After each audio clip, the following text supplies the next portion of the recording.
कोई भी मामला हो, इस तरह के राष्ट्रीय महत्व का मुद्दा हो, उन सब पर जो भी कमजोरी थी उस समय की कांग्रेस की सरकार की, नेहरू गांधी परिवार की नीतियों की, उन सब पर पर्दा डालने की कोशिश हुई, उस सब को ढकने की कोशिश हुई, लोगों तक सच न पहुंचने पाए इसकी लगातार कोशिश होती रही। इसके लिए डॉक्यूमेंट्रीज बनी, फिल्में बनी और किताबें लिखी गई, रिसर्च हुए, तमाम तरह की कोशिशें हुई, इसके लिए अभियान चला।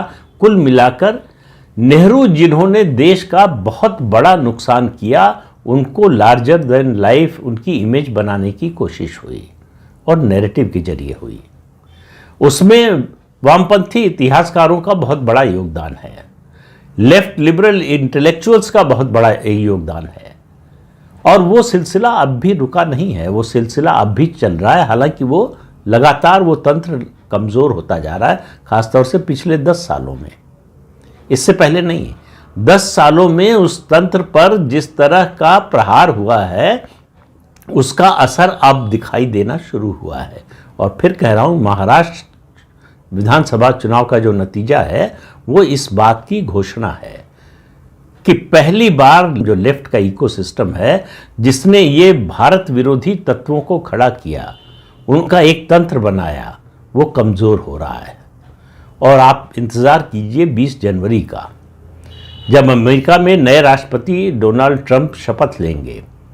उसके बाद ये जो त्रोइका बनेगी, अमेरिका, भारत और रूस की, डोनाल्ड ट्रंप, प्रधानमंत्री नरेंद्र मोदी और राष्ट्रपति व्लादिमीर पुतिन, और उसमें आप इजराइल को जोड़ लीजिए। ऐसे तो जोड़ते जाइए और बहुत सारे देश जुड़ जाएंगे, लेकिन इन 3-4 देशों की खास तौर से, क्योंकि इन 3-4 देशों के राष्ट्रीय हित एक ही दिशा में जाते हैं, एक ही बात की ओर ध्यान देते हैं।